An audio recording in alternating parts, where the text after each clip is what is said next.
It is starry night and it is spooky out there in the pumpkin patch. We are going to color a sky for our pumpkins in the style of Vincent van Gogh's.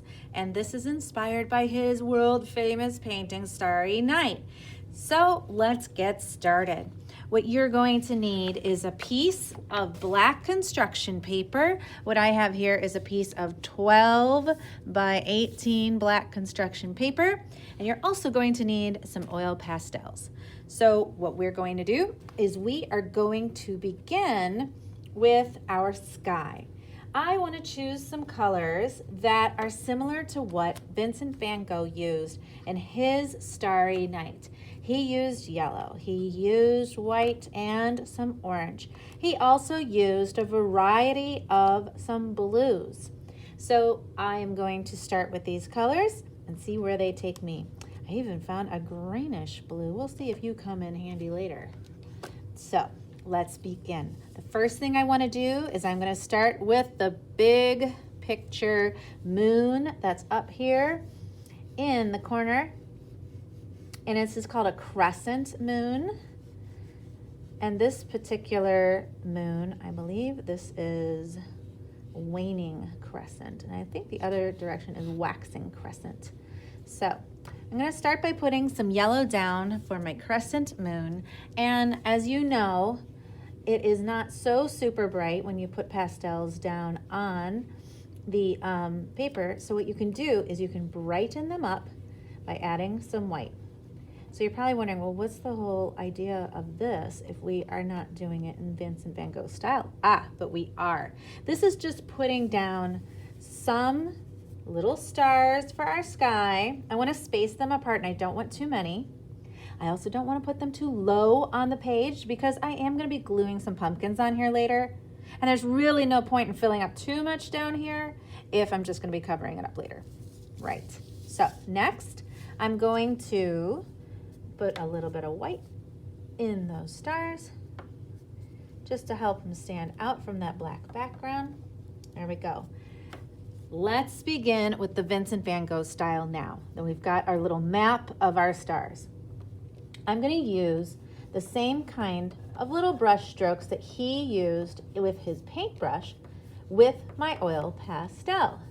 And it is definitely not going to be perfect every time. But as you are very close to the object that you are outlining, your lines are closer together. As you get further away, they get further apart from each other.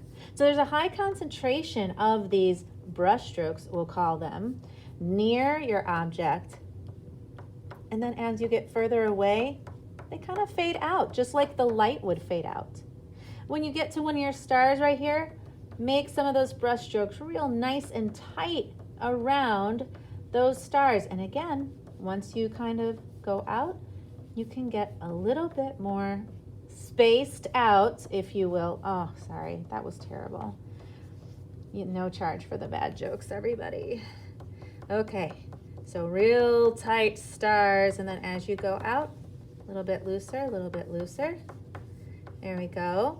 You know, I can always go back in here and clean this up. I can add some more lines. I can refine my shapes, make it more highly concentrated, but I want to do this so that I'm not spending too much of your time learning how to do this so that you have more work time for yourself. So you get the basic idea. Oh my goodness, that brush stroke got out of control. Okay, there we go. You've got the basic idea. The next thing that you're gonna want to do, because you've got all these colors, and I'm not gonna do this for every single one of them, but you will go around, you're gonna do the same idea with the white. You'll do this for all of yours. You get the idea. And then the orange right here, in Van Gogh's original Starry Night, his moon had a little bit of orange to it. So that's why I'm going to add this. And this actually adds some unity to our picture, because when we have our pumpkins down here later, if there is some orange in our pumpkins, it helps to draw the eye from up here to down here, back to up. So you've got your movement with your eye moving all around. And speaking of movement around our picture, we're gonna add some wind. So when we add the wind in the sky, if you remember, Van Gogh had this beautiful swirly wind happening. And so what I'm gonna do is I'm gonna make some of this wind going around my stars. And when you do this, you're gonna find that when this blue hits some of these yellows, they're gonna blend and you're going to get some greens. And this is why I wasn't too worried or concerned about pulling out a green, because I know that if I'm doing a little blending in here and getting almost exactly this color, I can also throw some in over here. And again, it helps to bring out some unity and interest, some visual interest. Always the little strokes, always, always, because we're going in the same thematic idea as Van Gogh's brush strokes. So I've got this beautiful wind swirl right here. What do I do with the rest? You can just simply add some more brush strokes that sort of mimic the idea of the lines coming from around the moon. When I put the blue around the moon or a star, basically what I'm doing is I'm saying to the viewer, this is where the space and sky begins and the glow of a star and the moon ends. So you want to be very careful about where you do add your blue. I want to give enough area around my stars and my moon for it to look like they're glowing. Because as soon as I start encroaching into the space with the blue, that sort of tells the viewer, oh yeah, this is where the glowing ends and the space begins. And you get the idea. So you do want to fill up this whole sky. Sometimes I'm doing blue going around one, going around another. You'll see how when I'm right here, I kind of fill in extra areas because I don't want it to look like stripes.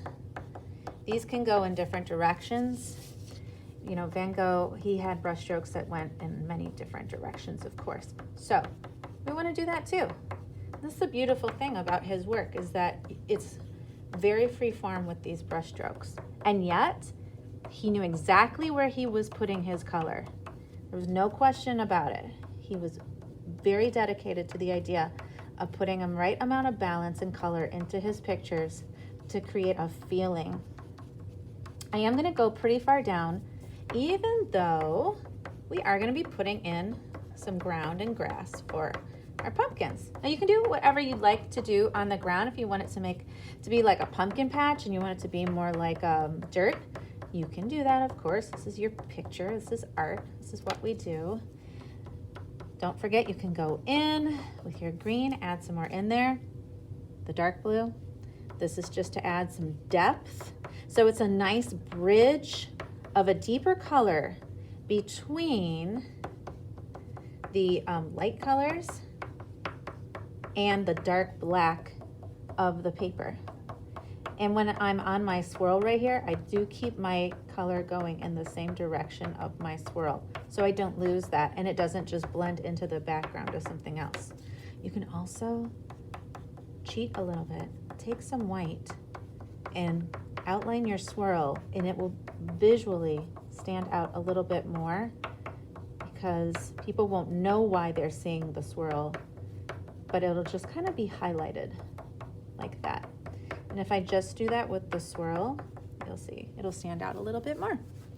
I definitely want to keep filling in, especially with this dark. I fill in everywhere that is the extra blue area of the sky.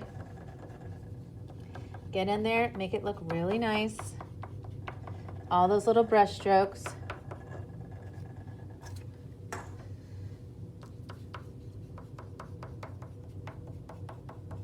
All right, you get the idea. Then, okay, I'm going to do some grass down here on the bottom. If you take a look, We've got some grass with some yellows, whites, light green, and dark green. So I am going to start with, move this up a little bit, the darkest color. So I'm going to start with my dark green. And I'm just making long and short strokes. And you're probably thinking, oh, you're not coloring it in. How come you're not coloring it in? It's okay. This is just to get the idea started. I'll put a little bit down here at the bottom. I can go back and add a little more. I don't want to add too much because, here we go. I want to add some variety of color and give it some highlight. I can go back over. And what's beautiful about this is where green is just on top of black paper, you see just that color. Where it is right on top of this other green I put on first, you get a great blend. And then I can put a little bit of yellow for some highlights, make it a little bit more deep with some richer color, lights and darks, add some depth to it. And lastly, I'll add a little bit of white. If I stay right on the green, then it makes lighter areas of color on my grass where it looks like it is highlighting. And in some areas, yeah, it definitely looks white because I hit just the black paper. If I don't like that, a great way to go back and fix it is take that lighter green, just go over the white with it. Look how fun that is. It just like highlights it and makes it like a yellowish green. Isn't that lovely? And there you go. And so that is how you make your Starry Night background.